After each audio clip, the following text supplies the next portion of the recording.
वाहेगुरु जी की फतेह। जय भीम, जोहार। मेरा नाम है जगदीश सतनामी। वॉइस ऑफ मानवता चैनल में आप सभी मेहमानों का बहुत बहुत स्वागत है। सबसे पहले हम अपने जितने भी जुड़े हुए मेहमानों का हम परिचय करा दें। छत्तीसगढ़ के पेरियार कहे जाने वाले छत्तीसगढ़ के मुख्यमंत्री के पिताजी दाऊ नंद कुमार हमारे सबके आदरणीय जुड़े हुए हैं। आगरा उत्तर प्रदेश से पूर्व आईपीएस अधिकारी ब्रिजेंद्र सिंह जी इस चैनल में आज इस प्रोग्राम में हिस्सा ले रहे हैं, उनका बहुत बहुत स्वागत है। एडवोकेट संतोष साहब ओबीसी मोर्चा के प्रदेश अध्यक्ष हैं, उनका भी बहुत बहुत स्वागत है।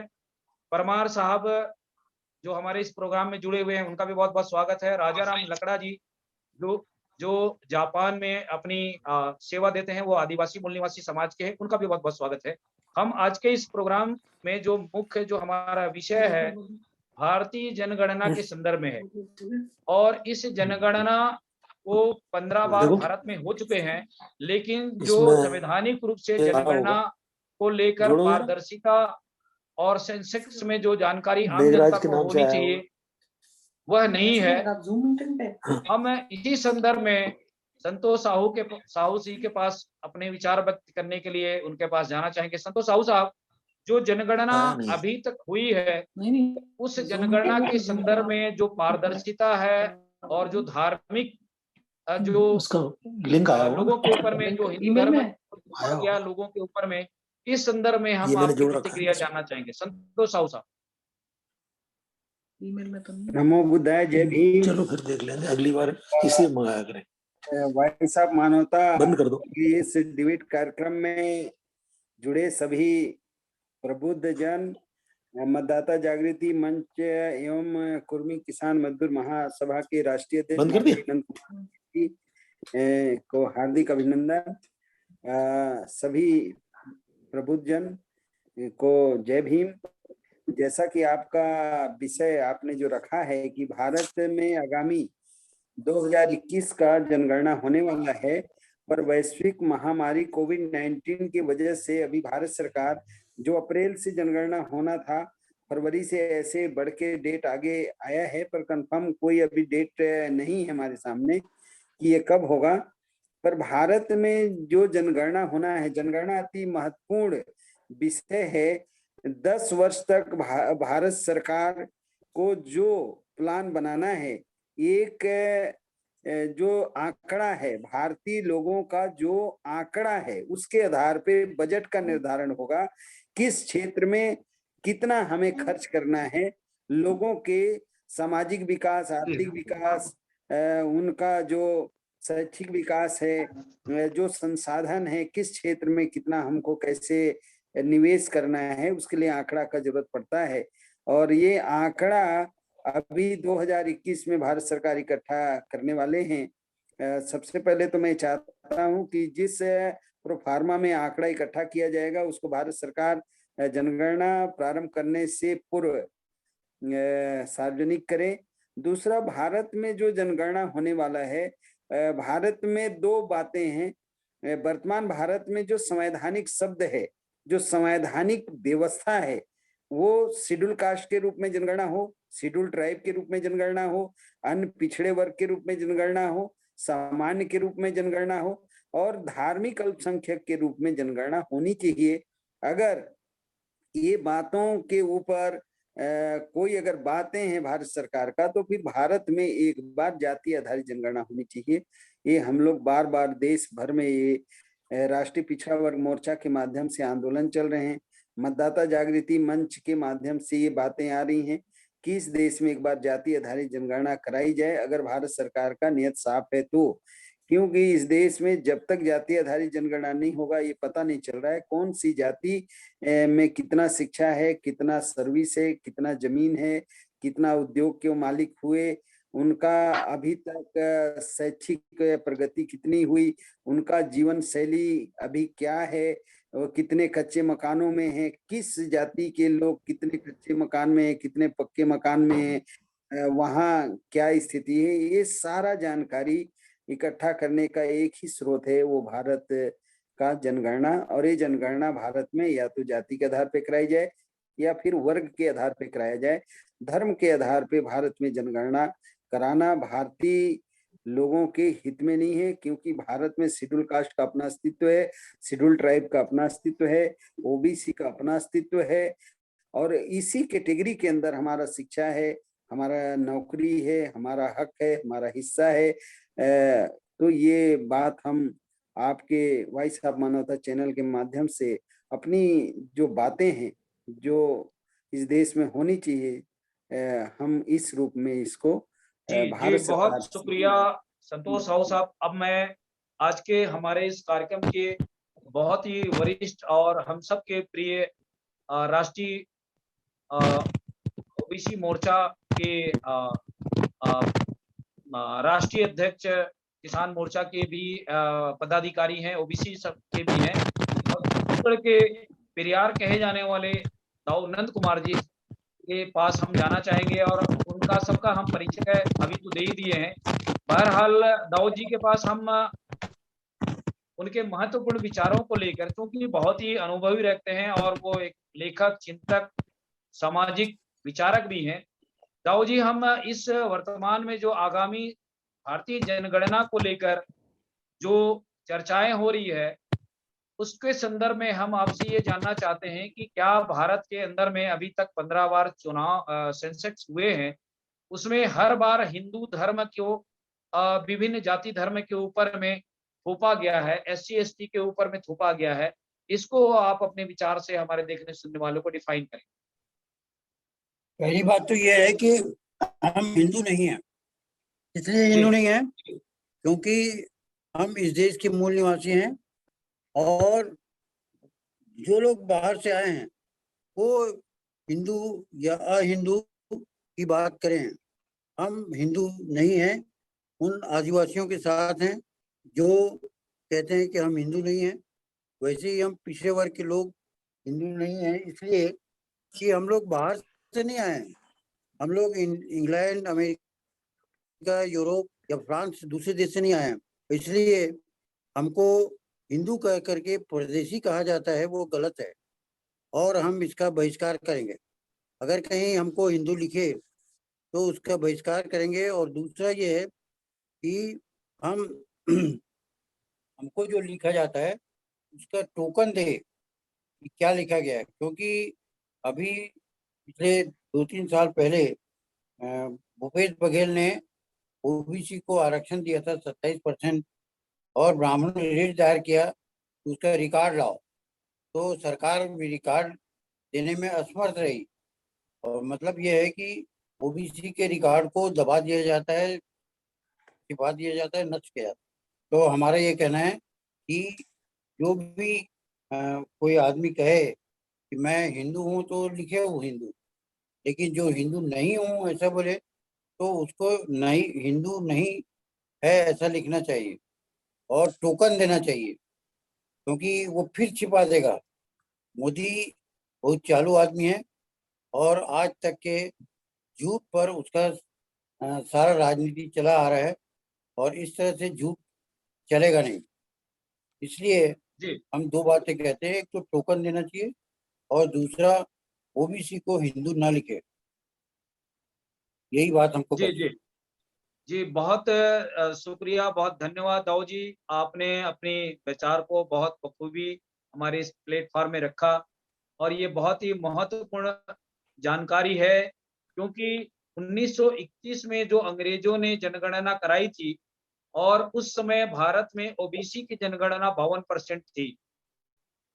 जो पारदर्शिता के रूप में अंग्रेजों ने जो जनगणना कराई थी उसमें 52%, उसी 52% को लेकर आज भी भारत में संपूर्ण विकास को लेकर या उसकी डेटा को लेकर सार्वजनिक किया जाता रहा है। आखिर 15 सालों तक एससी एसटी ओबीसी की सेंसेक्स को, डाटा को क्यों छुपाया गया?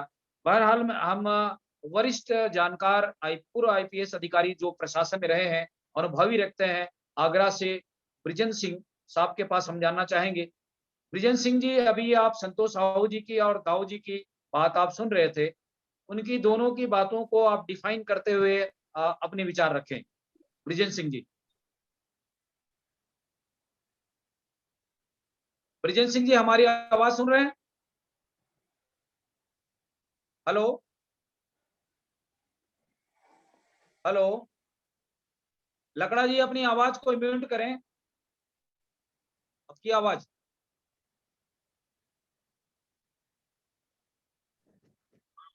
हाँ बोलिए। मैं आपके पास जाना चाहूंगा, चूंकि आप एक आदिवासी समाज से बिलोंग करते हैं और एक बुद्धिजीवी, सामाजिक चिंतक, युवा सोच रखते हैं। जिस ढंग से भारत के जो आदिवासी मूल निवासी लोग हैं, दिल्ली के जंतर मंतर में, और झारखंड के जो मुख्यमंत्री हैं हेमंत सोरेन जी, उन्होंने भी कहा कि हम आदिवासी हिंदू नहीं है। इस संदर्भ में आपका क्या कहना है? अपनी विचार रखें आदिवासी समाज की इस मुद्दे को लेकर। आप सभी लोगों को जय जोहार, जय मूल निवासी। एक आदिवासी होने के नाते मैं आदिवासी के एक पक्ष रखना चाहूंगा, क्योंकि हमारे देश में आजाद होने के पहले हम लोगों को इतना कष्टमय, हम लोग आदिवासी क्यों कहलाएं? जब हम लोग आर्यन थे, आर्यन नहीं आए थे, तो हम लोग द्रविड़ थे, द्रविड़ के राजा के वंश थे। लेकिन आर्यन लोग आके हम लोगों को कब्जा के टुकड़े टुकड़े कर दिए। तो आर्यन को हम लोग द्रविड़ी राजा को मार दिए, उसके बाद में कब्जा कर लिए। जब आर्यन लोग हमारे आदिवासी कैसे ओके लिखे कि आदिवासी लोग बहुत ये है, स्ट्रॉन्ग है, लेकिन उन लोगों को काम करने के लिए जो लोहा काम करने उसको लोहार कर दिए, जो सोने का काम करते सुनार कर दिए, चमड़े का तो चमार कर दिए। ऐसा करके डिवाइड कर दिया सबको पूरा, ताकि इन लोग एक यूनाइट नहीं होंगे। और हम लोगों को इतना मतलब प्रताड़ित किया गया है। तो आदिवासी जो हैं हम लोग, उन लोग बोले हम लोग तुम लोग के अंडर में काम ही नहीं करेंगे। वो लोग जंगल भाग गए, जंगल भाग के जंगल में रह के मतलब कि जिंदगी जिए। अभी थोड़ा सोशल होके आके पढ़ लिख के थोड़ा सा आगे आए हुए हैं, जाके बाबा साहब भीमराव अंबेडकर के दिया हुआ वरदान, संविधान में जो आरक्षण दिया हो, उसी के बदौलत हम लोग आगे यहाँ पर पहुंचे हैं।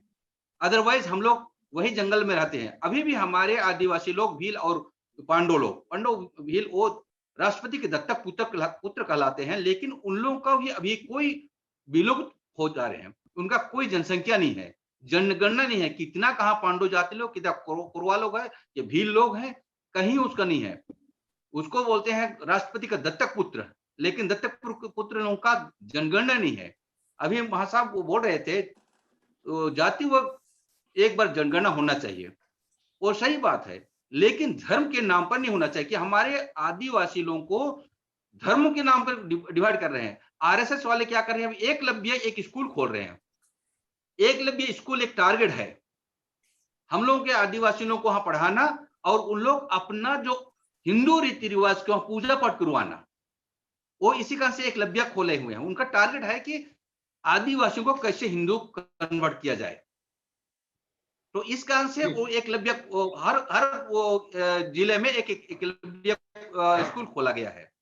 उस एकलव्य स्कूल के थ्रू हर मतलब बच्चे, छोटे छोटे बच्चों से लेके वो कैसे पंडित लोग पढ़ाई करते हैं, पाठ पढ़ते हैं कि पंडित तय करते हो, उसके अनुसार उनको पढ़ाया जाता है, ताकि उन लोग अपने आप को हिंदू कहें। और हमारे आदिवासी लोग कई जाति के हैं। वो जाति मतलब उसमें बोलते हम लोग हिंदू हैं, हम लोग हिंदू हैं। अरे तुम्हारे बाप दादा लोग कभी मंदिर जाते नहीं थे, तुम लोगों को पढ़ने के लिए अधिकार नहीं था, वो भील को अंगूठा काट दिए। इस तरह का कुछ करने का नहीं है। पंडित को पढ़ाएंगे और क्षत्रिय लोग लड़ाई करेंगे, ये साहूकार लोग एक बनियावटी करते हैं। ऐसा करके हम लोगों को आदिवासियों को कभी नहीं दिए, पढ़ने नहीं दिए। लेकिन भीमराव अंबेडकर के द्वारा संविधान में लिखा गया, इस कारण से हम लोग वो कई प्रताड़ित हुए, वो हमको अधिकार दिया है। तब हम लोग थोड़ा मोड़ा समझ के आगे पढ़ने लगे, तब हम लोग अभी आए हैं कि हम लोग ये सामने पब्लिक लोगों के सामने आए हैं कि आदिवासी लोग भी कोई है, पढ़ रहे हैं। अदरवाइज हम लोग कहीं के नहीं रहते। आज हम लोग जिस मतलब कि जनसंख्या के आधार पर जाति, अभी देखेंगे आदिवासी में कोंड है, कंवर है और ये कई लोग हैं, उन लोग अपने को हिंदू बोलते हैं। क्यों? आरएसएस उनके ऊपर थोपा जा रहा है कि तुम हिंदू हो, तुम हिंदू हो। कभी हम लोग के पूर्वज लोग मंदिर में घंटी नहीं बजाते थे, वहां छूने तक अधिकार नहीं था। पानी जिस हैंडपंप में कुआं में जाएंगे तो वहां पानी पीने का अधिकार नहीं था। वहां पर हम लोग जाएंगे तो वहां पर पानी धोना पड़ता था। और जिसके यहाँ खाना खाएंगे तो भाड़ा बर्तन धो के वहां पर वो गोबर से लीपना पड़ता था। इतना हम लोग को ये समझते थे। अभी हम लोग को बोलेंगे हिंदू हो, कैसे हिंदू हम लोग हैं? जी, हिंदू तो बहरहाल है ही नहीं हम लोग, लकड़ा जी, मैं जन्मजात आपके हिंदू हैं। पास में ये जाति की डिफाइन तो आपने कर दी। बहरहाल पूरे भारत देश के अंदर में जो आदिवासी समाज में एक कंट्रोवर्सी जो आती है, उधर गोंडवाना समाज के बोलते हैं कि भाई हम सरना धर्म को हम वो नहीं करते, हमारे लिए आदिवासी का अलग से वो होना चाहिए। तो ये आदिवासी समाज के अंदर में भी बहुत सारी अभी इस धर्म कोड को लेकर काफी कंट्रोवर्सी है। इस बात को लेकर हम ये जानना चाहते हैं कि भारत के अंदर में करोड़ों आदिवासी जो विभिन्न जाति के अंदर में बटे हुए हैं, आदिवासी भी हजारों जातियों में बटे हुए हैं, जिनको बाबा साहब ने ट्राइबल कहा, एसटी, उसको एक सूत्र में जोड़ करके एक आदिवासी बताया और इन सारे आदिवासियों को हिंदू धर्म थोप करके उनका आर्थिक, राजनीतिक, सामाजिक शोषण किया जा रहा है। इस संदर्भ में हम आपका टिप्पणी जानना चाहते कुर्रे साहब, एक्चुअल में ये जो आदिवासी को डिवाइड कर दिए हैं, आरएसएस वाले अभी और डिवाइड कर रहे हैं। उन लोगों को यूनाइट नहीं होने दे रहे, इकट्ठे नहीं होने जा रहे हैं, क्योंकि गोंड वालों को अलग कर दे रहे हैं, कंवर वालों को अलग कर दे रहे हैं, उरांव लोगों को अलग कर दे रहे हैं, मुंडा लोगों को अलग कर दे रहे हैं, खड़िया लोगों को अलग कर दे हैं। ऐसा करके उनको एक दूसरे को इकट्ठे डिवाइड कर दे ताकि एक साथ ये लोग बैठ नहीं सके। तो हम लोग का जितना बुद्धिजीवी है, उन लोग थोड़ा संगठित होके उनको समझाना पड़ेगा। अदरवाइज हम लोग ऐसे वो इधर के उधर रह जाएंगे, कहीं नहीं रहेंगे, एक एक करके फिर तोड़ते रहेंगे। जो 5 उंगली है, 5 उंगली को मतलब कि 1 उंगली को ये कर देंगे। जब वो मुट्ठी बन जाएगा तो मजबूत होता है। ऐसे 5 उंगली को अलग-अलग तोड़ सकते हैं। यही हम जी, लोग का जी, जी, जी। उद्देश्य है कि बहुत यही शुक्रिया उद्देश्य है कि हम लोग जी, लकड़ा जी, बहुत अच्छी बात है। हम आपके पास फिर दोबारा जाएंगे। ब्रिजेंद्र सिंह जी, अच्छा। आप हमारे तीनों प्रमुख मेहमानों की बात सुन रहे थे। दाऊ जी की बात सुनी, संतोष साहू जी की बात सुनी और हमारे जो ट्राइबल कम्युनिटी से बिलोंग करने वाले राजा राम जी की बात सुनी। इनकी बातों को सुनते हुए आप अपनी विचार को हमारे इस प्लेटफॉर्म में कैसे डिफाइन करेंगे और कैसे इन जाति धर्म के साथ जो अलगाव और तोड़ने की जो साजिश की जा रही है, इसको आप किस दृष्टि से देखते हैं?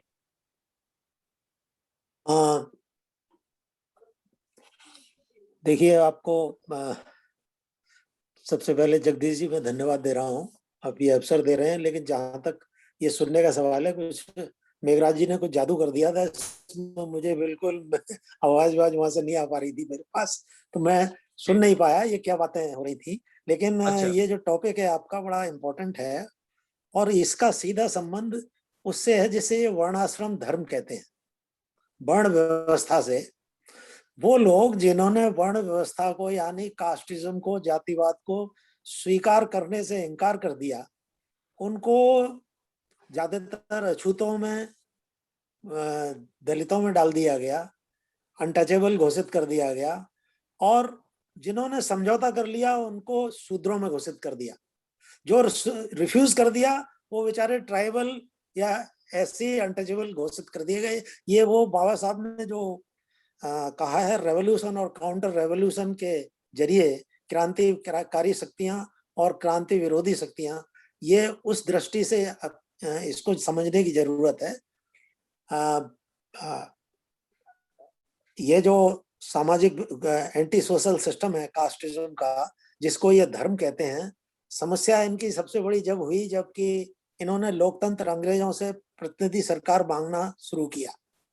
1909 में 9 के करीब जो पहला एक्ट आया तो ये था कि प्रतिनिधित्व, मुसलमानों ने अपना प्रतिनिधित्व मांगा, मुसलमानों को दे दिया गया, वो लोग ज्यादा संगठित थे।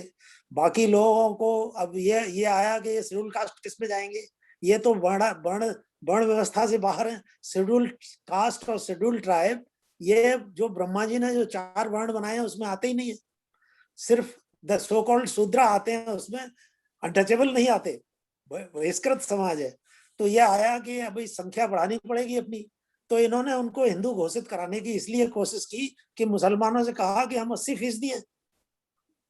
वास्तविकता ये थी कि जो सत्ता, शिक्षा, संपत्ति, जो भी जो संसाधन है, वो सब मुट्ठी भर लोगों के पास, 6-7% लोगों के हाथ में रहे।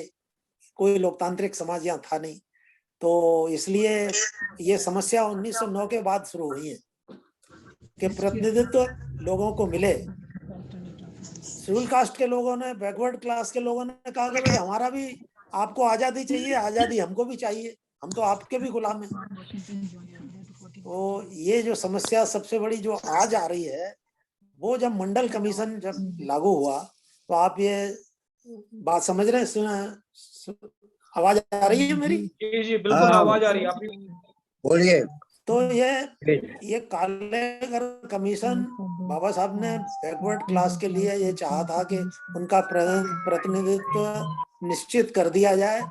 ऐसा होगा अगर ये जब सत्ता में आएंगे तो जैसे वंचित इन्होंने रखा है, ये हर तरह का षड्यंत्र करेंगे, उन लोगों को आने नहीं देंगे। जो संभावना थी वो पूरी सच भी हुई बाद में आकर के। उस वक्त नेहरू जी ने ये कहा था कि भाई हमारे पास डाटा नहीं है, हमें पता ही नहीं है कौन कितना प्रतिनिधित्व है, हम दें कैसे। तो शेड्यूल कास्ट का तो डाटा उपलब्ध था, बैकवर्ड का नहीं था। वो फिर आगे चल करके कालेकर कमीशन को इन्होंने बस्ता खामोशी में डाल दिया, खत्म। और फिर आखिर को नेहरू गवर्नमेंट ने ये लिख दिया कि भाई इतने बड़े वर्ग को, करीब 50% से ऊपर है, आरक्षण नहीं दिया जा सकता। ये बात फिर कांग्रेस गई जब 77 के आसपास, फिर ये सवाल उठा, मंडल कमीशन आया, और ज्यादातर लोग देख रहे हैं कि नए नए षड्यंत्र हो रहे हैं। उन्हें हिंदू बनाने की तो कोशिश की जाती है, उनका जो सामाजिक न्याय, आर्थिक न्याय का जो मुख्य मुद्दा है, उससे उन्हें वंचित रखने का हर षड्यंत्र किया जाता है। और दूसरे अल्पसंख्यकों को डराने के लिए कि हम 80% हैं, और इनको अशिक्षित रख करके उनसे लड़ाने के लिए, एक सांप्रदायिक जातिगत माहौल बनाने के लिए ये सब षड्यंत्र हो रहे हैं। खास मुख्य मुद्दा है सामाजिक न्याय का, कि जो लोग वंचित हैं जाति के नाम पर, जिसको कि ये धर्म कहते हैं, वर्णाश्रम धर्म, धर्म कुछ नहीं है, वो जातिवाद है सीधे सीधे, और जातिवाद के नाम पर वंचित किया गया है। तो अब ये जब डाटा मांगने की कोशिश की जाती है, तो कोई ना कोई ये बहाना लगाते हैं। 1921 की जो जनगणना होगी उसमें भी ये वो डाटा नहीं आने देंगे। खास बात जो मुख्य मुद्दा संविधान में जो प्रस्तावना में जो बात कही गई है, सामाजिक न्याय दिया जाएगा, आर्थिक न्याय दिया जाएगा। एक किसान की तरह आप आकाश में सूखा पड़ गया है जैसे उम्मीद लगाए बैठे हैं, बरसात होगी बरसात होगी, बरसात होने का कुछ नाम नहीं ले रही। तो ये सामाजिक न्याय से जुड़ा हुआ मुद्दा है सीधे। और जी जी जी ये है कि इसको डाटा इकट्ठा होना चाहिए, सामने आना चाहिए। लेकिन सवाल ये है कि डाटा तो मुस्लिम का भी आया, सच्चर कमीशन कमेटी रिपोर्ट की, लेकिन कितना मुसलमानों को मिल गया है अब तक? अब 20 साल हो गए उसको। तो ये डाटा आने से नहीं होगा, ये राजनीतिक समस्या है, राजनीतिक शक्ति से ही इसका समाधान होगा, और भीख मांगने से होना नहीं है। सत्ता में जब तक आप आएंगे नहीं, तब तक न्याय आपको मिलना नहीं है, और सत्ता में आने के लिए भी सत्ता के योग्य अपने को बनाना पड़ेगा। जी जी नहीं बहुत शुक्रिया विजेंद्र सिंह साहब, बहुत आपने अच्छे से डिफाइन किया। हमारे साथ 2 मेहमान और जुड़ रहे हैं जो स्क्रीन में दिख रहे हैं। राम कुमार बुच्चे, बहुत स्वागत है आपका। और जसबीर भाटिया साहब अमेरिका से, वो भी जुड़ रहे हैं, उनका भी। भाटिया साहब हमारी आवाज सुन रहे हैं? बिल्कुल सुन रहा हूँ जी मैं। सर अपनी फ्रंट कैमरा ऑन करें सर। तो ऐसा है कि मैं घर में नहीं हूँ, मैं ट्रैवल कर रहा हूँ, गाड़ी में हूँ, तो शायद वो ठीक नहीं आएगी पिक्चर, इसलिए मैंने उसको बंद किया है। मैं थोड़े ठीक टाइम है के सर लिए आपकी जी जी आज हम जी तो अपनी बात रखें सर। जो हमारे आज इस प्रोग्राम में छत्तीसगढ़ के मुख्यमंत्री के पिताजी भी हैं, जो बहुत ही हमारे आदरणीय सत्कार हैं, और खास मुद्दे पर सेंसेक्स अमेरिका में हुआ था, और वहां भी आप लोगों ने इसकी आवाज उठाई और वहां पे सुना गया। तो जिस ढंग से अभी मेरे ख्याल से आप थोड़ा लेट में जुड़े हैं हमारे इस प्रोग्राम में, कुछ ट्राइबल के लोग भी हैं और अपनी विचार रख रहे थे।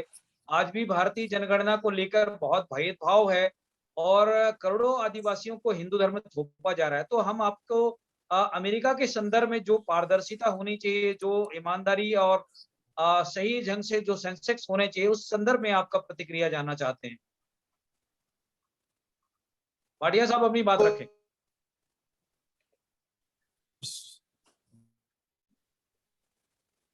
नमस्कार। हिंदू को हम लोग हैं, कोई इतने साल हो गए हैं, 100 साल हो गए हमारे लोगों को इस देश में आए हुए। लेकिन हमें सिर्फ वो साउथ एशियन के नाम से जोड़ लेते थे। साउथ एशियन में क्या है, सारा हिंदुस्तान, पाकिस्तान, अफगानिस्तान, श्रीलंका और कुछ एरिया ब्रह्मा भी आ जाता है, म्यांमार भी आ जाता है। तो फिर उसमें हम किसी गिनती में आते ही नहीं थे। तो कुछ साल पहले फिर हमारी एक संगठन बना, वो यूनाइटेड सिक्स बना, सालडेफ बना। उन्होंने फिर अपना गवर्नमेंट को ये इंसिस्ट किया, सबने प्रतिनिधित्व किया कि देखो हमारी जनगणना जो है सेपरेट होनी चाहिए। हम ना हिंदू में आते हैं, हम सबको देते हैं हिंदू मुसलमान। तो उन्होंने इस बार जो फॉर्म बना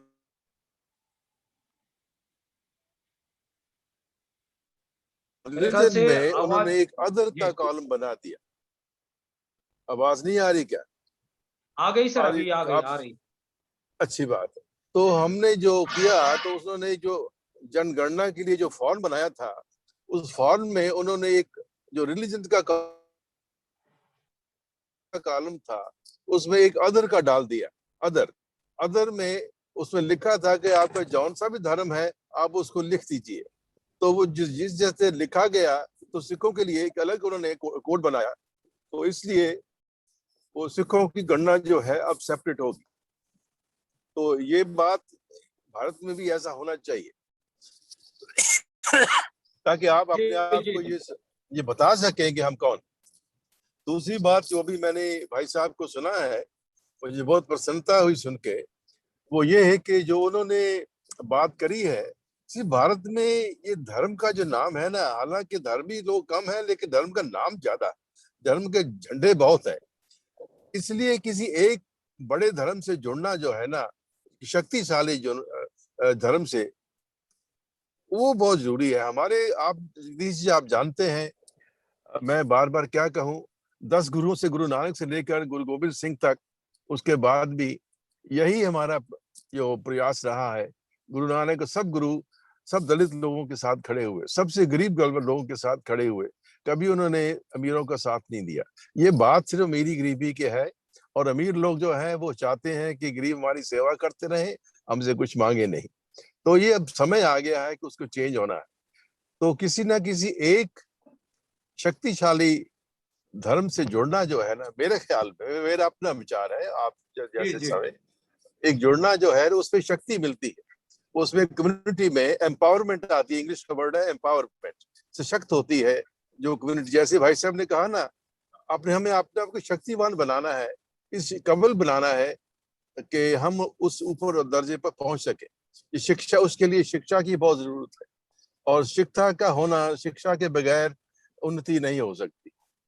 तो ये दोनों काम ये साथ साथ सब करने वाले हैं। और जैसे आप भाई साहब ने कहा कि आपकी गणना जो है वो सेपरेट होनी चाहिए, वो डाटा होने के बावजूद भी अगर ना दे फिर क्या कर सकते हैं। तो उसको अपने आप को सशक्त करना, अपने आप को एम्पावर करना बहुत जरूरी है। तो उसके साथ आप शक्तिशाली ग्रुप बनाए, एक एक अलग अलग बांट के काम करेंगे तो बात नहीं बनेगी। मैंने जैसे देखा एक जगह पर 20-50 लोग श्री जो बाबा साहेब के नाम से एक छोटी सी पार्टी बनाए। ये छोटे छोटे ग्रुपों में से बात नहीं बनेगी। एक आपको सब एक यूनाइट होना पड़ेगा, चाहे वो बैकवर्ड क्लास है, शेड्यूल्ड कास्ट है, सब बराबर है। कोई बैकवर्ड नहीं है, कोई बैकवर्ड नहीं है, सब बराबर इंसान है। क्वेश्चन सिर्फ इतना है कि उनको पूरी फैसिलिटीज, अपॉर्चुनिटीज उनको नहीं मिलती, और इसलिए वो ऊपर उठ नहीं पाते। उनको शिक्षा नहीं मिलती और इसलिए ऊपर उठ नहीं पाते। तो ये सब बातों का ख्याल करना पड़ेगा, यही मेरा विचार है। बाकी जैसे अब आप कहेंगे मैं सुनूंगा, और फिर और कुछ विचार होगा तो आपसे। बहुत सारगर्भित विचारों के साथ हमारे देखने सुनने वालों को अपनी बात को रखी है। जिस दिन से अमेरिका में सिखों को आज वहां की जनगणना पे प्रमुख स्थान मिला हुआ है, वैसे ही भारत देश के अंदर में जो एक पक्षपात पूर्वक जो सेंसेक्स अभी तक जो हुई है, उसी पर हम आज डिबेट करने जा रहे हैं कि जिस ढंग से बाबा साहब अम्बेडकर ने SC ST OBC की जो अधिकार दिए, उस आधार पे आखिर ये जनगणना क्यों नहीं की गई, और अभी तक पारदर्शिता के रूप में यहाँ का जो प्रोफार्मा है वह उपलब्ध क्यों नहीं कराया गया। मैं दोबारा संतोष साहू साहब के पास फिर जाना चाहूंगा। संतोष साहू जी, अभी अमेरिका से जो भाटिया साहब की बातें आप सुन रहे थे, और वहाँ पे लोगों ने जो इंडिया से जा करके वहाँ जो सिख समुदाय के जो लोग हैं, आज अमेरिका में अपना एक सिक्का गाड़ा है, वहाँ अपना उस अमेरिका जैसे देश में जो एक विशाल शक्तिशाली देश है, वहाँ अपनी अहमियत को वहाँ पे लोहा मनवाया है। तो उस संदर्भ में आप भारत के संदर्भ में और अमेरिका के संदर्भ में जो भाटिया साहब कह रहे थे, उसको किस दृष्टि से देखते हैं, समझते हैं? आप अपनी आवाज को म्यूट करें, म्यूट आवाज। अभी जो बातें चल रही हैं, मैं उन बातों को ही आगे बढ़ाना चाहता हूँ। मतदाता जागृति मंच एवं अखिल भारतीय कुर्मी किसान मजदूर महासभा के राष्ट्रीय अध्यक्ष माननीय नंद कुमार बघेल जी एक बात कहे कि 9 अगस्त 2018 को जब छत्तीसगढ़ में कांग्रेस की सरकार बनी और कांग्रेस सरकार के मुखिया माननीय भूपेश बघेल जी मुख्यमंत्री बने, तब उन्होंने ओबीसी का दर्द को समझा और जो अविभाजित मध्य प्रदेश में 14% था, उसको छत्तीसगढ़ में भी बीजेपी का जो 14-15 साल का शासन रहा, वो 14 का 14 ही बना के रखे थे 14%। उसको जैसे कांग्रेस की सरकार आई, वो 27% किए। जैसे 27% आरक्षण माननीय भूपेश बघेल जी के द्वारा छत्तीसगढ़ में घोषित किया गया, छत्तीसगढ़ सरकार के द्वारा, तुरंत अपर कास्ट ब्राह्मण और एक कायस, 40 ब्राह्मण, एक जाति और एक कायस, 41 लोग जो आरक्षण दिया गया, उसको चुनौती तुरंत छत्तीसगढ़ हाईकोर्ट बिलासपुर में वो लोग रिट फाइल किए और वहां अपनी बात रखे कि ये आरक्षण किस आधार पे छत्तीसगढ़ सरकार और भूपेश बघेल सरकार दिया है, हमें बताया जाए कौन सा वो आधार है। वो इनके पास आंकड़ा कहाँ है? वो लोगों को पता है कि जब प्लानिंग कमीशन के पास जब बात आता है, वर्ष में जब भारत सरकार का बजट है, तो बजट के समय ये बात आता है कि ओबीसी के विकास के लिए ओबीसी का आंकड़ा नहीं है, इसलिए बजट में प्रावधान नहीं है। और जब आंकड़ा इकट्ठा करने की बात आती है, तो आंकड़ा के लिए कोई कार्रवाई नहीं है। तो ये एक बड़ा खास बात उन्होंने बताया कि ओबीसी का आंकड़ा माननीय उच्च न्यायालय के द्वारा मांगा गया छत्तीसगढ़ सरकार से। छत्तीसगढ़ सरकार के पास ओबीसी का कोई आंकड़ा नहीं था, कोई डाटा नहीं था। इस वजह से दिया हुआ अधिकार पुनः वो खारिज हो गया। ये सिर्फ और सिर्फ ओबीसी की जाति आधारित जनगणना नहीं होने के कारण ये सारा नुकसान हुआ। इसीलिए हम आपके चैनल के माध्यम से ये अपनी बात स्पष्ट करना चाहते हैं कि भारत में चूंकि संवैधानिक जो वर्तमान भारतीय समाज की व्यवस्था है, वो वर्ग व्यवस्था है। वर्ग आधारित आंकड़ा भारत सरकार इकट्ठा करे, सार्वजनिक करे, और आंकड़ा इकट्ठा करने से पहले वो प्रोफार्मा सार्वजनिक करे भारत के लोगों के बीच में, ताकि इस देश में किस वर्ग का, ये तो स्पष्ट है भारत में जो हमारा व्यवस्था है वो 1 नंबर पे शेड्यूल कास्ट है। कल जो सामाजिक व्यवस्था में अछूत थे, आज शेड्यूल कास्ट के रूप में है। कल तक जो जंगलों में थे, आज शेड्यूल ट्राइब के रूप में उनकी पहचान है। कल तक सामाजिक व्यवस्था में जो शूद्र थे, जातियों में थे, आज हम ओबीसी के रूप में हैं। जो लोग कल तक ब्राह्मण, क्षत्रिय, वैश्य के रूप में थे, आज भारत का संविधान उनको सामान्य के रूप में मान्यता दिया। उनके सारे विशेषाधिकार समाप्त करके सिटीजन ऑफ इंडिया उनको बनाया। और इसी तरीके से भारत में समय समय पर schedule caste, schedule tribe, OBC से ही जो धर्म परिवर्तित लोग हैं, चाहे वो हमारे मुस्लिम भाई हैं, चाहे हमारे सिख भाई हैं, या ईसाई हैं, या बौद्ध हैं, या जैन हैं, हम भारत में शेड्यूल कास्ट, शेड्यूल ट्राइब और इससे धर्म परिवर्तित लोग एक वंश के लोग हैं। पर ये जो हजारों जातियों में, उपजातियों में बढ़ चुके थे, उनको भारत का संविधान सिर्फ 5 पहचान दिया, शेड्यूल कास्ट के रूप में, शेड्यूल ट्राइब के रूप में, ओबीसी के रूप में, जनरल के रूप में और धार्मिक अल्पसंख्यक के रूप में। तो इसी रूप में हमारा सारा डाटा इकट्ठा किया जाए। इस डाटा में शिक्षा का होना चाहिए, नौकरी का होना चाहिए, जमीन का होना चाहिए, उद्योग का होना चाहिए, भूमि का होना चाहिए। हमारे के सारा डाटा वर्गवार इकट्ठा करे भारत सरकार, और इस रूप में, क्योंकि हमारा हक है, हम भीख नहीं मांग रहे। और ये हिंदुत्व के नाम पे एक घाल मेल का जो जनगणना करा के एक बहुत बड़े तबके को, जब जब इनको इस रूप में धर्म के नाम पे इकट्ठा किया जाता है, तो धर्म में इकट्ठा करने से पहले हमारी जो मूल पहचान है वो क्या है?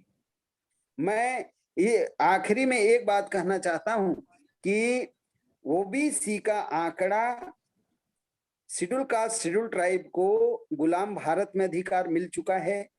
ओबीसी को वो अधिकार मिलने में 60 वर्ष से ज्यादा समय लगा। जब मंडल कमीशन का जजमेंट आया 16 नवंबर 1992 को, तो कम ज्यादा अधिकार हमें सुप्रीम कोर्ट के कारण मिले। और आज आंकड़ा नहीं होने के कारण ओबीसी का बहुत बड़ा खामियाजा ओबीसी को भुगतना पड़ रहा है।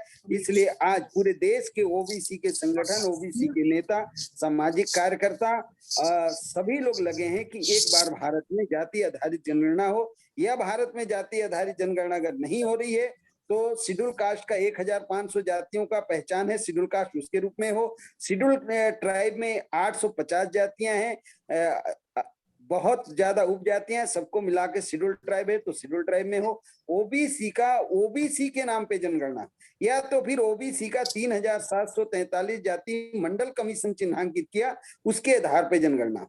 और ये जनगणना हमारे आने वाले समय के लिए जीवन मरण का सवाल है, हमारे आने वाले पीढ़ियों के विकास का सवाल है। भारत सरकार इसको गंभीरता से लेगा, मैं ऐसा आशा करता हूँ। धन्यवाद। ठीक है, धन्यवाद, बहुत बहुत धन्यवाद संतोष साहब। मैं हमारे बीच में राम कुमार बौद्ध जी दिख रहे हैं। बौद्ध जी अपनी आवाज म्यूट करें, अपनी आवाज म्यूट करें। आज हमारे इस प्रोग्राम में जो अभी तक सुन रहे थे डिबेट, इसको लेकर के अपनी संक्षिप्त विचार रखें। राम कुमार बौद्ध जी अपने परिचय देते हैं। जी, बहुत बहुत धन्यवाद।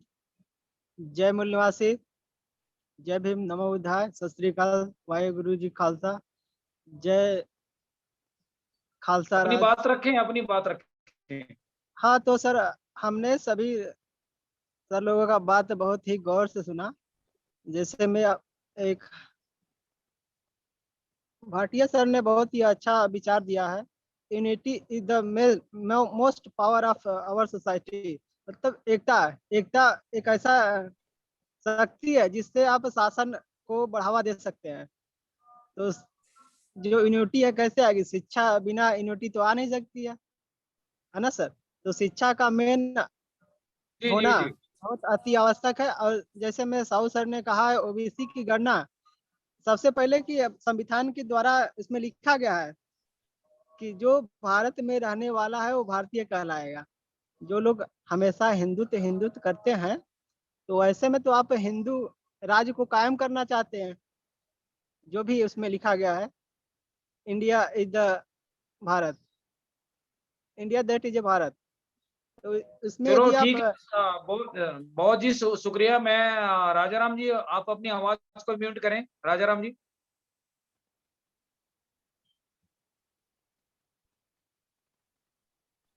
अपनी आवाज म्यूट करें। हाँ, बोलिए।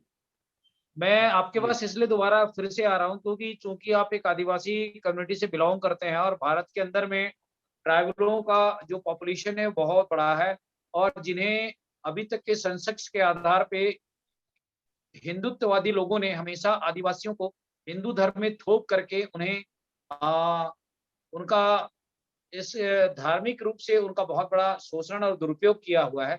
इस संदर्भ में हम आपकी विचार जानना चाहते हैं कि आदिवासी समाज हिंदू धर्म को, जो कि अभी सुप्रीम कोर्ट ने भी उसे रिजेक्ट हुआ है कि हिंदू धर्म कोई धर्म ही नहीं है, तो अभी अब हिंदू धर्म नहीं है, तो उस स्थिति में जो करोड़ों आदिवासी समाज के लोग हैं वो किस दिशा में, किस धर्म को लेकर अपनी बात को संसद में रखना चाहेंगे? अपने विचार रखें। एक्चुअल में कुरेश साहब, एक्चुअल में हम लोगों के आदिवासी लोग कई जाति में हैं, बटे हुए हैं, और उस जाति के अनुसार, हेलो जी, हेलो, हाँ हाँ, बोले बोले। जाति के अनुसार उन लोग मतलब तो हर जाति में अपना अपना ये कर दे रहे हैं कि तुम हिंदू हो, जबरन हिंदू का थोपा जा रहा है। तो हमारे झारखंड में अभी सरना को कोड मांगने की कोशिश कर रहे हैं। हमारे जितना भी वो ये अपना ये क्या बोलते हैं, नौकरी में पूछा जाता है कि कौन से जाति और कौन सा धर्म मानते हो, तो उसमें पहले रहता था हिंदू, मुस्लिम, सिख, ईसाई और अन्य। अभी अन्य को हटा दिए, तो मजबूरन हमारे आदिवासी लोग हिंदू लिखते हैं, क्योंकि वहां पर आरएसएस को बहुत बड़ा ये है, चाल है। वो अन्य लिखेंगे तो वह अन्य में क्या होता है कि मैं सरना, कोई गुणवाना, कोई ये अलग अलग लिखेंगे। इस कारण से वो हटा दिए ताकि वो हिंदू लिख सकें, ताकि सर्वे में कहेंगे हिंदू ज्यादा संख्या है। आदिवासी को ना करके वो धर्म के अनुसार उनको लिख देंगे हिंदू। यही हम लोगों का ये डिवाइड कर रहे हैं हमारे आदिवासियों को। तो इसी कारण से झारखंड में सरना कोड मांग रहे हैं कि हमको एक सरना कोड दो। उसी तरह से छत्तीसगढ़ वाले मांग रहे हैं, लेकिन ये छत्तीसगढ़ वाले या तो झारखंड वाले ये नाम मांग करके अन्य करके मांगे। धर्म में तो हम लोग बढ़ जाएंगे, हमारे आदिवासी लोग बढ़ जाएंगे। कई वो जाति हैं, गोंड है, कंवर है, वो अपना संथाली है, ये मुंडा है, खड़िया है, उरांव है, कोल है, भील है, पांडो है, बहुत सारे कुछ जाति हमारे इसमें है, लेकिन वो सब बढ़ जाएंगे। अगर मतलब अन्य लेंगे तो हम लोग अपना उसमें टिप्पणी लिख सकते हैं। अगर हम लोग अन्य को हटा देंगे तो हमको मजबूरन हिंदू लिखना पड़ेगा, क्योंकि हम लोग हिंदू है नहीं। नहीं, मैं इस पर आपको 1 मिनट रोकना चाहूंगा। जिस ढंग से भी भाटिया साहब ने कहा कि अन्य में जो वहां पे कॉलम मांगा गया, वहां पे उन्होंने सिख धर्म को लिखा, और जितने भी सिख लोग हैं उनकी पॉपुलेशन की वहां पे गणना की गई और उनकी जनसंख्या ऐड किया गया। वैसे ही बाबा साहब अम्बेडकर ने ट्राइब घोषित किया है, तो क्यों ना आदिवासी लोग सरना कोड को ना लिख करके जो अन्य जो ट्राइबल के लोग हैं वो ट्राइबल लिखें।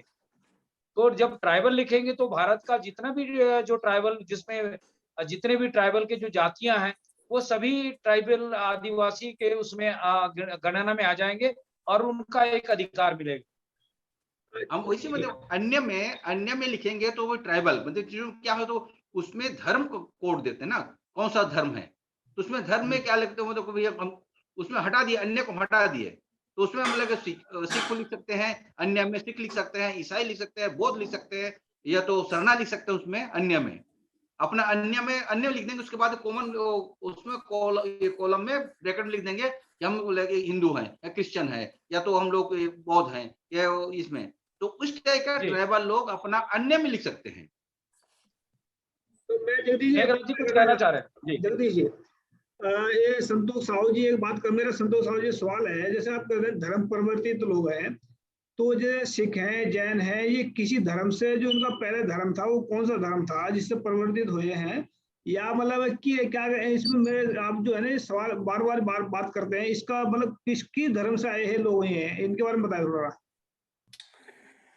इस देश में जब इस्लाम आया 6वीं शताब्दी में, 7वीं शताब्दी में, उससे पहले जो लोग इस्लाम को कबूल किए तब वो इस्लाम को कबूल करने के कारण मुसलमान हुए। जब 10 गुरुओं का समय आया, गुरु नानक देव जी से लेके 10वें गुरु तक, जो लोग सिखिज्म को स्वीकार किए, अभी वर्तमान भारत में या दुनिया में गुरुओं के माध्यम से फैला ये मानवता पे आधारित धर्म, उससे पहले आज जो सिख हैं उनका कोई ना कोई धर्म था। जो ईसाइयत को अभी भारत में स्वीकार कर रहे हैं अंग्रेजों के आने के बाद, इससे पहले इनका अपना धर्म था। इसी तरीके से भारत में आज हमारा जो संवैधानिक शब्द है schedule caste, schedule tribe, OBC, ये जाति नहीं है, ये जातियों का पहचान नहीं है, जातियों को पहचान दिया गया संवैधानिक शब्द के माध्यम से। या अब इस देश में जो इनका धर्म था वो कौन सा धर्म था? मैं आपका जो सवाल है मैं आपको बताना चाहता हूं कि जब यूरेशियाई आर्य लोग आए उस समय भारत में श्रमण धर्म था, श्रमण, और श्रमण धर्म को में जब मिलावट हुआ तब गौतम बुद्ध बौद्ध धर्म का स्थापना की। ये बहुत लंबा विषय है, इसके ऊपर मैं चाहता हूं कि आप एक विषय लगाएं कि भारत में आर्यों से के आक्रमण से पहले कौन सा धर्म था और उसमें कैसे मिलावट। जरूर निकाल, लेकिन मेरा ऐसा मानना है कि कोई भी इंसान धार्मिक पैदाइशी धार्मिक नहीं होता जी। कोई भी इंसान चाहे किसी भी धर्म में पैदा हुआ, जैसे हिंदू धर्म में कोई पैदा हुआ या सिख धर्म में अगर बच्चा पैदा हुआ, इसका मतलब ये नहीं कि वो धर्म से बचपन से सिख हो गया है, ऐसा नहीं है। मेरा अपना मानना ऐसा हो सकता है, गलत गलत भी हो सकता है। मेरा मानना यह है कि कोई भी इंसान पैदाइशी धार्मिक नहीं होता, ना तो अधर्मी होता, ना धर्मी होता है। वो जब आदमी गुण धार्मिक धर्म के गुणों को धारण करता है तब धार्मिक होता है। अभी इस्लाम धर्म का जो है अगर बाई चांस पैदा होगा तो ये कंफ्यूजन बहुत ज्यादा धर्म के मसले में, बहुत धर्म का मतलब बहुत टेढ़ा है, इसको समझ नहीं आती कि हिंदू जब तो हिंदू धर्म का जो चोर है वो हिंदू है, मैं आपको साधु भी हिंदू है। मैं एक बात में कहना चाहता हूं, जो शब्द प्रयोग है समय समय पे धर्म परिवर्तित, जो लोग वर्ण व्यवस्था में शूद्र थे, अति शूद्र थे, आदिवासी थे, इन्हीं तीनों में से ही भारत में धर्मांतरण हुआ मैक्सिमम। जी जी मैं समझ रहा, लेकिन इसमें जो है ना शूद्र, ये भी आपको पता है अच्छी तरह से कि अति शूद्र और शूद्र धार्मिक धर्म के हिस्सा नहीं है, वो तो गुलामी का हिस्सा है। तो गुलामी से निकलना इसका मतलब धार्मिक परिवर्तन नहीं होती, इसको मतलब गुलामी के गटर से निकल करके धर्म को इस्तेमाल उन्होंने मतलब धार्मिक बने हैं, इसका मतलब धर्म परिवर्तन नहीं कहा, उन्होंने गुलामी को छोड़ करके आजादी में आए जी उस व्यवस्था को। लेकिन ये बहुत बड़ा बात जो आप सवाल खड़ा किए, ये भारत का मूल बात से जुड़ा हुआ सवाल है। जी जी ये पर इस देश में एकदम स्पष्ट है, कंफ्यूजन की बात नहीं है। इस देश में वर्ण व्यवस्था में जो शूद्र थे और शूद्रों की ही जातियां बनाई गई, और ये ब्राह्मणी सिस्टम में सबसे ज्यादा पीड़ित थे, शोषित थे, छुआछूत था, उच्च नीच था, गैर बराबरी था, उससे तंग आ चुके थे। इंसानी हक खो चुके हुए लोग जब इंसाफ पे आधारित, मानवता पे आधारित, भाईचारा पे आधारित जब जब धर्म का विकास हुआ, उसके साथ बोलिए।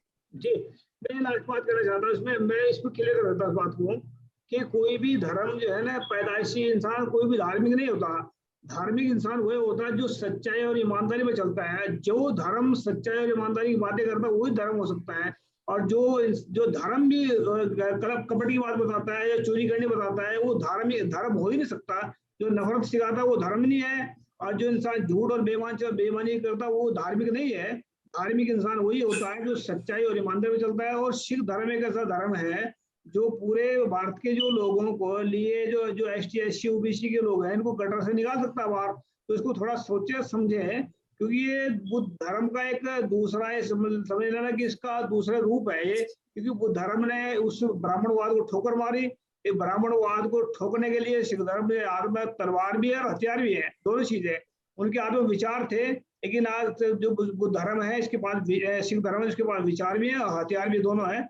तो ये सिख धर्म ही इनको, जो भारत के शूद्रों को निकाल सकता है, पर ये इनको धार्मिक परिवर्तित नहीं कर सकते। गुलामी के गटर से निकल करके आजादी की ओर आए हैं। तो धर्म का मतलब है कि अगर इस्लाम धर्म धारण किया, मुस्लिम सिख धर्म धारण किया, इसका मतलब वो गुलामी से निकल करके आ गए हैं। मेरा अपना मानना ऐसा है, बाकी आप दे सकते हैं। Thank you. जी जी बहुत शुक्रिया मेघरा साहब, आप दोनों ने बहुत अच्छे से इस बात को डिफाइन किया। मैं दाऊ जी के पास फिर से दोबारा जाऊंगा क्योंकि हमारा कार्यक्रम का समय भी अब अपनी समय की ओर जा रहा है। दाऊ जी, जैसा कि आपने भाटिया जी की बात सुनी अमेरिका में, जो निवेदन है कि शूद्र के बारे में जो चर्चा चल रही है, तो शूद्र का मतलब होता पालियन, पाली भाषा का शब्द है ये, और शूद्र पाली भाषा में शूद्र बोला जाता है, जबकि हमारी भाषा में इसको मूर्ख बोला जाता है। जी जी अपनी बात को रखें। हाँ बात आप मैं पहले बोल लो, फिर मैं कभी होगा तो मुझे बोलोगे तो मैं बोलूंगा। नहीं चूंकि आप अपनी बात रख रहे हैं तो अपनी बात को डिफाइन करें। नहीं मैं ये चाहता था कि आपने नहीं बोला तो मैं बीच में थोड़ा बार मैं आ रहा था, तो मैंने कहा मैं थोड़ा बात रख दूं, तो पहले आप जब बोलोगे तो मैं रखूं। नहीं आप अपनी बात को रखें, अपनी बात को रखें। जी देखिए, धन्यवाद। जब कोई भी बोलते रहता है मैं चुप रहता हूँ, मैं बोलूं तो आप लोग चुप रहिए। तो कोई मेरी बात सुनिए। तो इस देश में बाहर से लोग आए, ब्राह्मण, क्षत्रिय, वैश्य, और ये लोग हम लोगों को शूद्र बनाया, और इसलिए इनकी जनगणना होनी चाहिए कि कितने बाहर से लोग आए हैं, और हमारी जनगणना नहीं होनी चाहिए। हम सब एक हैं, यहाँ के मूल निवासी हैं, बाहर से आए हुए नहीं हैं। आदिवासी भी और बैकवर्ड भी, और सारे लोग इस देश के मूल निवासी हैं, कोई इंग्लैंड अमेरिका से नहीं आए हैं। और इसलिए जो लोग बाहर से आए हैं उनका जनगणना होना चाहिए, और उनके लिए कानून बनना चाहिए। हमारा ये कहना है कि हम जो कानून बनाएंगे कि हम अपनी जनसंख्या को एक साथ जोड़ेंगे तो नई सरकार बनाएंगे, और नई सरकार जो बनाएंगे उसमें हम सारा बाबा साहब आम्बेडकर के संविधान को स्थापित करेंगे। ये चाहते हैं कि बाबा साहब आम्बेडकर का संविधान समाप्त हो और इनको डिवाइड करके रखें ताकि ये एकजुट ना हो। अभी ST SC OBC मिल जाए तो कल दिल्ली में हमारा झंडा फहराएगा और हम कानून अपने ढंग से बनाएंगे, बाबा साहब आम्बेडकर के संविधान को बचाएंगे। अन्यथा बाबा साहब आम्बेडकर को ये मिटा देना चाहते हैं और इसके लिए हमको एकजुट होना पड़ेगा। और ये जो ST SC OBC अलग अलग हैं उसमें एकजुट जब तक के हम लोग नहीं होंगे तब तक के ब्राह्मणों के गुलाम हम बने रहेंगे, राम के गुलाम बने रहेंगे और हमको अछूत घोषित किया जाता रहेगा। तो इसलिए हम इस बात से बचें और हम अपनी सत्ता प्राप्ति करने के लिए करें। सत्ता प्राप्ति जब तक के नहीं होगा तब तक के ये हमको नचाते रहेंगे। आज 75 साल हो गया आजादी को और हमको कुछ भी नहीं मिला, खास करके OBC को, और SC SC को तो कुछ मिला लेकिन OBC को कुछ नहीं मिला। और इसलिए हम अपने हक और अधिकार के लिए एकजुट हो जाएं और ST SC के लोगों से कहते हैं कि हमको भी साथ में ले चलो ताकि हम सत्ता हासिल कर सकें और सत्ता हासिल करेंगे। और इन ब्राह्मणों को यदि ये टिंग पाँच किए तो फिर इनको गंगा से ओल्गा भेजेंगे। जी बस जी, इतना ही कहना है। बहुत ही सारगर्भित शब्दों में अपनी बात को रख करके आज के इस महत्वपूर्ण प्रोग्राम का उन्होंने वो किया है ताऊ जी ने, उसका बहुत बहुत धन्यवाद करते हैं। ब्रिजेश सिंह जी, आप अभी भाटिया जी की बात सुन रहे थे, दाऊ जी की बात सुन रहे थे और हमारे जो राजा राम जी की और परमार जी की। कंक्लूजन में जिस ढंग से अगर जो सरकार की नीति नियत है वो तो साफ दिख नहीं रही है, तो ये जो आगामी सेंसस को लेकर भारत के जो हमारे जो मूलवासी लोग हैं उनको क्या संदेश देना चाहेंगे? वो किस स्थिति में कैसे निर्णय लें, क्या करें? देखिए, संतोष साहू जी ने बड़ा इम्पोर्टेंट एक इशारा किया आपको। समस्या की जो बीमारी है, जब तक उसकी जड़ में नहीं जाएंगे उसको ठीक से समझा नहीं जा सकता। आपने जो शब्द इस्तेमाल किया श्रमण, उसको वो ये बात सही है कि थोड़ा उसको इतनी आसानी से चीज नहीं है, वो गंभीर मसला है, लेकिन उस बीमारी को समझने के लिए उसके बिना नहीं समझा जा सकता और आपकी यूनिटी भी बनाई नहीं जा सकती। भारत की संस्कृति में जब आप बौद्धों का, जैनों का अध्ययन करते हैं, प्राचीन आजीवकों का, तो हमेशा सम्राट अशोक के शिलालेखों में भी श्रमण ब्राह्मण आता है। ब्राह्मण वैदिक संस्कृति को रिप्रेजेंट करता है और श्रमण भारत की एंटी कास्ट कल्चर, मूल निवासियों की संस्कृति को करता है रिप्रेजेंट। तो अब जब आप कहते हैं कि आप हमारा समाज जो है बटा हुआ है SC ST माइनॉरिटी, तो अकेले SC 25%, SC ST 25%, backward OBC मंडल कमीशन जैसा कहता है 50% से ऊपर। अब रह जाते हैं धर्म परिवर्तित लोग। ये धर्म परिवर्तित क्यों हुए हैं? बाबा साहब ने जैसा बताया कि रेवोल्यूशन, काउंटर रेवोल्यूशन, क्रांति प्रतिक्रांति, ये संघर्ष हुआ है प्राचीन काल में। तो जो लोग जो श्रमण संस्कृति से संबंधित थे, जो एंटी कास्ट कल्चर वाले थे, जिन्होंने कि वैदिक आर्यों से समझौता नहीं किया, उनको इन्होंने अनटचेबल, शूद्र वगैरह, दैत्य, असुर, ब्रात्य, राक्षस, पता नहीं क्या क्या नाम दिए। उन अपमानों से बचने के लिए लोग धर्म परिवर्तित हो गए। तो इसलिए धर्म परिवर्तित लोग भी हमारे ही जो जिन लोगों के साथ अत्याचार अन्याय किया है, जो कि रेवोल्यूशनरी शक्तियां हैं, क्रांतिकारी शक्तियां हैं, जो प्रतिक्रांतिकारियों से लड़ते रहे, ये भी सब उन्हीं में से हैं। तो वो जो संतोष साहू जी ने जो श्रमण शब्द जो बात कही, ये श्रमण ब्राह्मण वैदिक अवैदिक संस्कृति, इसका सीधा इससे संबंध है। और अगर हमें अपनी एकता को कायम करना है, बिना एकता के हम अपने अधिकारों को ले नहीं सकते, तो हमें अपने मूल में जाना पड़ेगा, मूल को समझना पड़ेगा। आप जी, जी। 90% आप अकेले अगर देखें डाटा जब बाबा साहब के सामने भी समस्या आई थी, नेहरू गवर्नमेंट से कहा कि भाई ये बैकवर्ड क्लास का रिजर्वेशन होना चाहिए, तो नेहरू जी ने उस वक्त ये कहा कि डाटा नहीं है। भाई इतना डाटा तो हमेशा रहा है कि ब्राह्मण क्षत्रिय वैश्य जिन्हें इनका 10% से ऊपर नहीं है, तो 90% है कौन? ये तो सुनिश्चित था ना बिल्कुल। आज पिछले 70 साल से अभी हम डाटा के चक्कर में लगे हुए हैं। हम माता ताइयों से अभी ये उम्मीद करते हैं कि वो हमें न्याय दे देंगे। जी, जी। एक सेकंड में। जी। तो अभी जैसे आपने सिख की बात कही, ये उसी समतावादी संस्कृति का जो आगे चल करके उसको संत संस्कृति, ये संत शब्द भी उसी श्रमण संस्कृति का शब्द है, कोई नया शब्द नहीं है। ब्रिजेश सिंह जी, मैं आपकी बात को थोड़ा सा रोक करके भाटिया जी से मैं उनकी बात को रखने के लिए उनसे निवेदन करूंगा। भाटिया जी, आप कुछ कहना चाह रहे हैं? जी, मुझे जाना है अभी, एक डेंटल के अपॉइंटमेंट है। सिर्फ एक ही बात कहना चाहता हूँ, जो भी आप सबने कहा है सब ठीक है। मैं तो एकता की बात करता हूँ। धर्म जो है, नाम कुछ भी हो, चाहे सिख कहें, बाबा जी के नाम से जाए, मतलब यह है कि धर्म है वो मानवता का धर्म होना चाहिए, जिसमें सब इंसान बराबर है।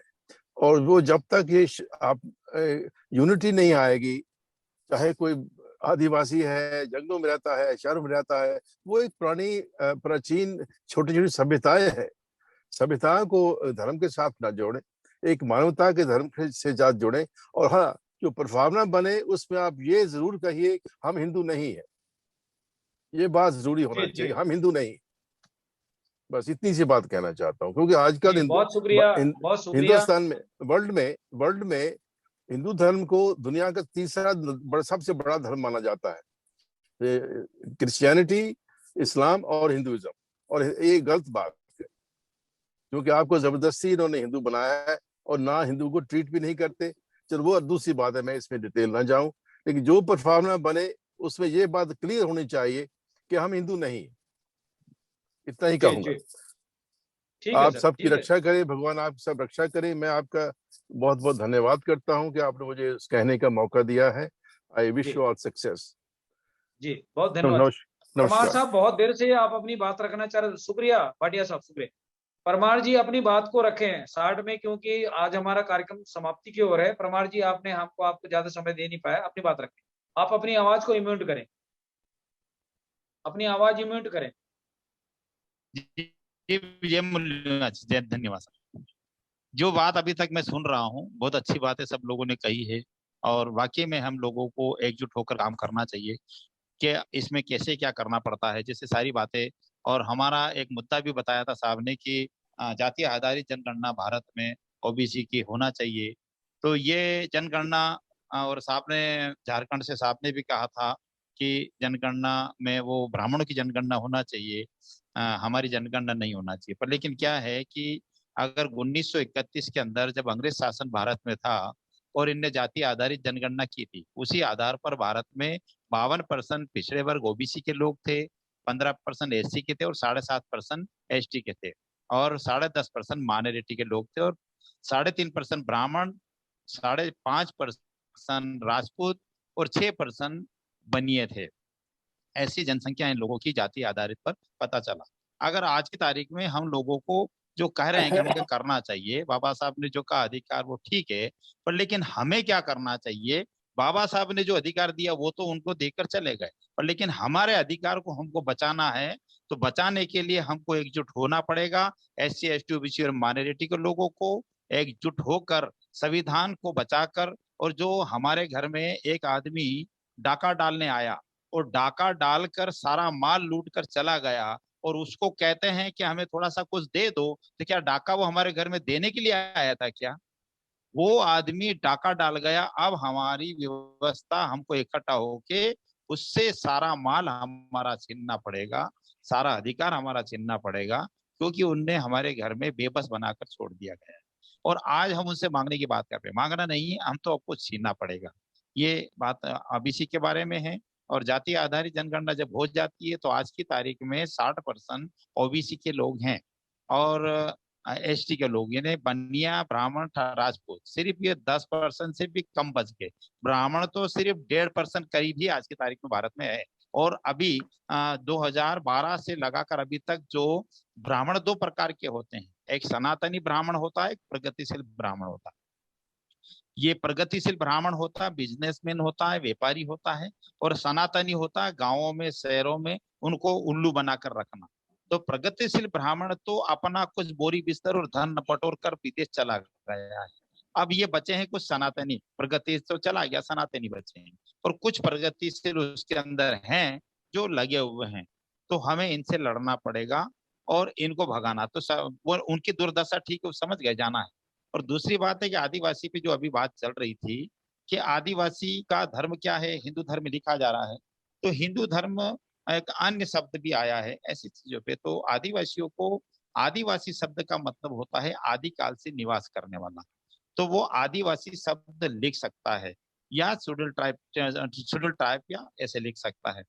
तो ये सब लिखना चाहिए, ना कि उनको कोई सरनेम लिखना चाहिए। अगर जनगणना होती है तो सरनेम अगर लिखते हैं तो ब्राह्मणों में हमारे सरनेम घुसे हुए हैं, इसकी वजह से हम क्या, हमारी पता, हमको लोगों को जाति का पता नहीं चलेगा। इसलिए जाति आधारित जनगणना जब होती है तो बिल्कुल एक एक पेपर पर सरनेम कोई ना लिखे, जाति लिखे। चाहे वो भील है तो भील ही लिखे, आदिवासी लिखे, एससी का अगर बलई चमार बागली भील आदि है तो वो लिखे, और कुलमी खाती तेली तमोली धाकड़ आंजना नाई कुम्हार, ये ऐसे शब्द लिखे, ना कि कोई ऐसे सरनेम लिखे। अगर सरनेम लिखते तो जाति छुप जाती है, फिर मनोबल उनका बढ़ जाता है। तो ये हमारे आज की तारीख में अगर देखा होगा तो गोयल कभी सुना होगा, तो गोयल आदिवासी में भी होता, गोयल राजपूतों में भी होता, गोयल बनिया भी लगाता, और गोयल ब्राह्मण भी लगाता, और गोयल भंगी भी लगाता। अब आप बताइए हम कहाँ जाएंगे? तो जाति बताना बहुत जरूरी है अगर हमको बचना है, और जाति आधारित जनगणना कराना हमारा सब लोगों का दायित्व बनता है, ना कि ब्राह्मण जाति कर आधारित जनगणना करवाए, ये उनका मतलब नहीं। हमें उनकी सत्ता में जाने की बजाय जन आंदोलन बहुत जरूरी है, क्योंकि 1915 में इंग्लैंड के अंदर जब मजदूरों ने आंदोलन किया था तो 1915 के पहले, तो 1915 में इंग्लैंड में सरकार बना ली उनने, और आज भी सरकार उनकी चलती है। तो हमें सबको, भाइयों को मिलकर, जो SC ST BC माइनॉरिटी जो हमारी जातियों में जो बांटा गया है और ब्राह्मण ने बांटा है, हमको सबको एक मिलकर, भाई को, जो हजारों सालों से हम बिछड़े हुए हैं ब्राह्मण के द्वारा, हम एक होकर एक मंच पे आकर हमें इनके खिलाफ खड़ा जी होना जी, पड़ेगा। बहुत अगर शुक्रिया जिस दिन परमार हम साहब। एक साथ, जी जी बहुत धन्यवाद। शुक्रिया, आपने अपनी महत्वपूर्ण बात को रखा। सईद नकवी साहब लास्ट में जुड़ रहे हैं। नकवी साहब अपनी बात को संक्षिप्त में रखें, क्योंकि हमारे पास ज्यादा समय नहीं है, मेहमान ज्यादा है। नकवी साहब। देश का हमारे बिल्कुल सत्यानाश हो चुका है, और सब ये सरकार के पास सिर्फ जुमला है, और सबसे बड़ा दोष हम अपने देश के सभी भूतपूर्व मुख्यमंत्रियों को देंगे। इनके मुंह पर ताला लगा हुआ है, EVM के विरुद्ध आवाज नहीं उठाते। इस देश में अब कुछ नहीं होगा जब तक जन आंदोलन नहीं होगा। जी बहुत शुक्रिया, बहुत शुक्रिया। आज के इस कार्यक्रम की समाप्ति की ओर है, और हम सभी मेहमानों से एक एक मिनट से भी कम समय में हम आप सब लोगों की इस महत्वपूर्ण डिबेट को लेकर चर्चा करना चाहेंगे। ब्रिजेंद्र पाल सिंह जी, कंक्लूजन के रूप में हम आपके विचार जानना चाहते हैं कि जो आज का महत्वपूर्ण डिबेट है, इसको लेकर अपनी बात रखें। रेजा बड़ा अच्छा है। आज कार्ल मार्क्स का जन्मदिन भी है। मैं यही सोच रहा था शायद उसी को मनाने आप लोग जा रहे हैं।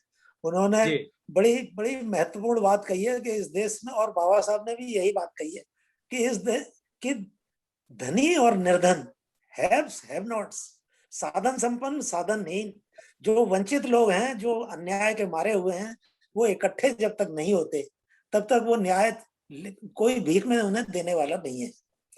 तो जो साधनहीन लोग हैं वो SC ST माइनॉरिटी बैकवर्ड में आते हैं। अब कास्ट और क्लास को, जो कार्ल मार्क्स ने कहा है क्लास, उसको ठीक से ये है कि कास्ट जो है उसी को बंद कर दिया गया है घेरे के अंदर। यूरोप में गरीब आदमी धनी हो सकता है, यहाँ पर भंगी है तो भंगी मरना है उसे। तो एक तरह से बुरी तरह से इनको बांट रखा है। अब उसकी यूनिटी को कैसे एंश्योर करें। और रहा ये जनगणना का सवाल, तो जनगणना में मैं नहीं समझता कि 70 साल में जो इन्होंने होने नहीं दिया है, वो जल्दी कोई ना कोई षड्यंत्र ये तो करते रहेंगे।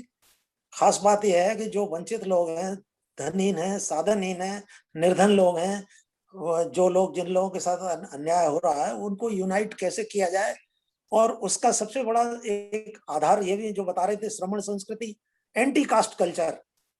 कास्ट और एंटी कास्ट कल्चर दो ही चीजें हैं इस देश में। तो एंटी कास्ट कल्चर के जो लोग हैं उनको कोऑर्डिनेट करके यूनाइट किया जाए, अपने अधिकारों को छीना जाए, भीख में कोई देने वाला नहीं।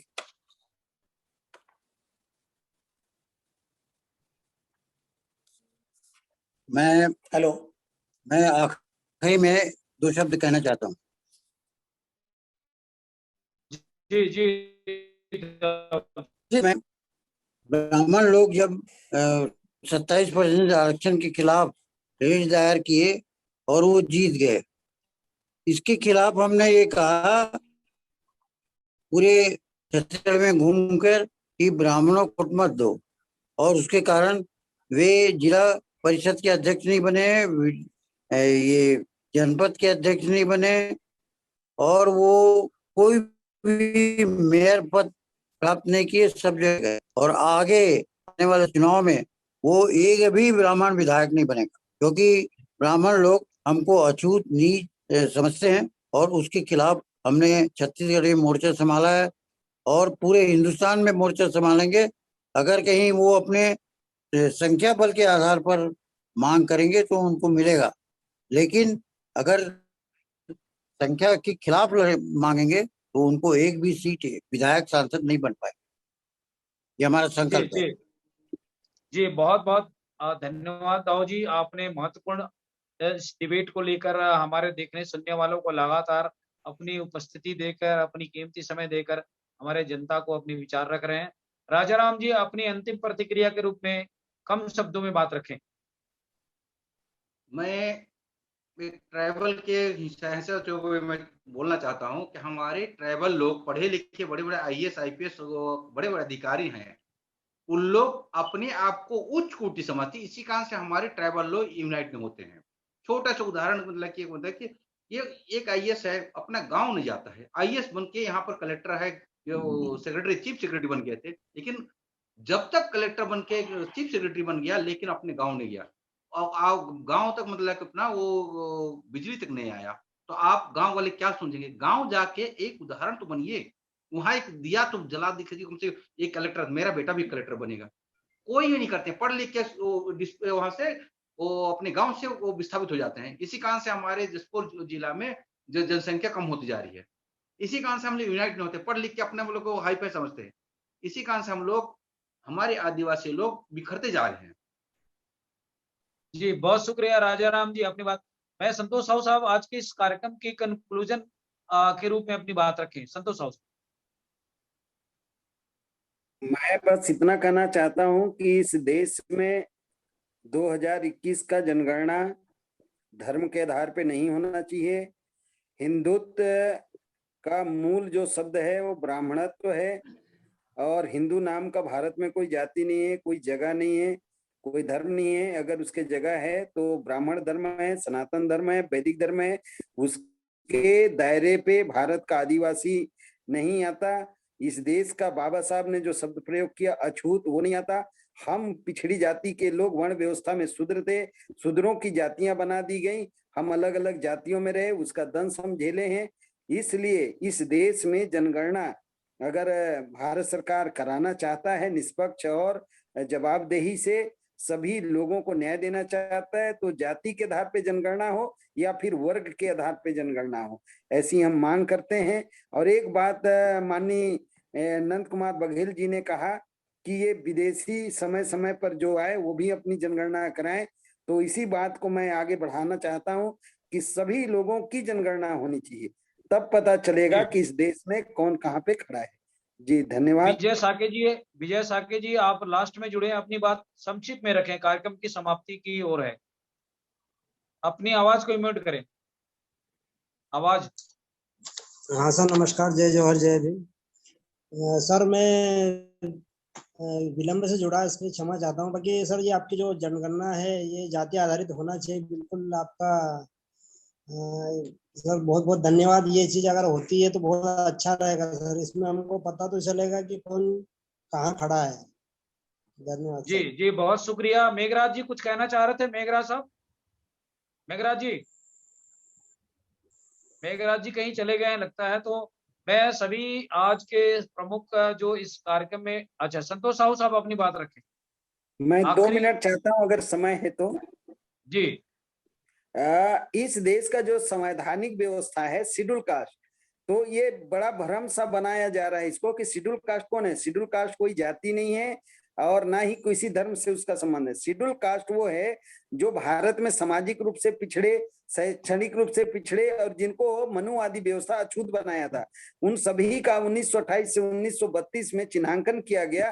तो 1500 जातियों का ये सूची है जो सामाजिक रूप से पिछड़े हैं, शैक्षणिक रूप से पिछड़े हैं और वर्ण व्यवस्था में या जाति की व्यवस्था में अछूत बना के रखा गया हजारों साल। तो ये एक पहचान है। दूसरा शेड्यूल ट्राइब। शेड्यूल ट्राइब कौन है? इसका मतलब है जो जातियां सामाजिक रूप से पिछड़े हैं, शैक्षणिक रूप से पिछड़े हैं, पर उनमें कबीलाई गुण है। उनकी जाति की संख्या भारत में 850 और हर जाति का 12 उपजाति, ऐसे 15 से 18 हजार लोगों का एक पहचान दिया गया शेड्यूल ट्राइब। शेड्यूल ट्राइब कोई जाति नहीं है, कोई धर्म नहीं है, वो सामाजिक रूप से पिछड़े, शैक्षणिक रूप से पिछड़े और ट्रेड ऑफ ट्राइब, ये एक पहचान। इसी तरीके से ओबीसी कोई जाति नहीं है, ओबीसी कोई धर्म नहीं है, ओबीसी सामाजिक रूप से पिछड़े। जैसे शेड्यूल का शेड्यूल ट्राइब सामाजिक रूप से पिछड़े हैं, वैसे ओबीसी भी सामाजिक रूप से पिछड़ा है। जिस तरीके से शेड्यूल का शेड्यूल ट्राइब शैक्षणिक रूप से पिछड़े हैं, वैसे ही ओबीसी शैक्षणिक रूप से पिछड़ा है। पर ओबीसी को मनुवादी व्यवस्था, ब्राह्मणी सिस्टम सछूत बना के रखा, उनसे चाकरी और नौकरी कराता रहा। ऐसे लोग इस देश में वर्तमान पाकिस्तान बंटवारा के बाद हमारी ओबीसी की संख्या 62 से 65% है। और माननीय बाबूजी ने कहा कि हमको हिंदू के नाम पे अछूत और गुलाम ना बनाया जाए, इस बात को मैं बिल्कुल 100% समर्थन देता हूं। और इस देश में जनरल का भी पैमाना है। इस देश में ब्राह्मण, क्षत्रिय, वैश्य अंग्रेजों के शासनकाल में अंग्रेजों की तरह जीवन जीते थे, जिनके पास सामाजिक प्रभुत्व था, इनके पास भूमि थी और बहुत सारे साधन संसाधन थे, शिक्षित थे। तो अंग्रेजों ने कहा कि ये लोग हमारे तरह इस देश में जीवन जीते, इसलिए उनको सामान्य घोषित किया गया। धार्मिक अल्पसंख्यक इस देश में मुस्लिम, सिख, ईसाई, बौद्ध, जैन 5 लोगों को एक पहचान मिला, धार्मिक अल्पसंख्यक। इसीलिए इस देश में आगामी 2021 जनगणना या तो जाति के आधार पे हो या वर्ग के आधार पे हो, ये इसकी मांग हम लोग माननीय नंद कुमार बघेल जी के नेतृत्व में पूरे राज्य में, पूरे देश में करेंगे। और इसके लिए मतदाता जागृति मंच कटिबद्ध है और एक बहुत बड़ा आंदोलन का ये रूपरेखा तैयार हो रहा है। आप सब मुझे अवसर दी इसके लिए बहुत बहुत धन्यवाद। बहुत शुक्रिया आज के इस कार्यक्रम में अपनी कीमती समय दे करके दाऊ नंद कुमार बघेल जी का उनका हम बहुत बहुत धन्यवाद करते हैं, और संतोष साहू साहब जी का, राजा राम लकड़ा जी का, ब्रिजन पाल सिंह जी का, रामचंद्र जी का, विजय साके जी का, तमाम जो आज के इस प्रमुख मुद्दे पर आप लोगों ने अपना कीमती समय देकर आज के इस कार्यक्रम को मूर्त रूप दिया है। सभी का बहुत बहुत आज के कार्यक्रम हम ये समाप्त करते हैं। नेक्स्ट सेशन में फिर हम विषय को लेकर आपके सामने हाजिर होंगे। वाहिगुरू का खालसा, वाहिगुरू जी की फतेह। जय भीम, नमो बुद्धाय।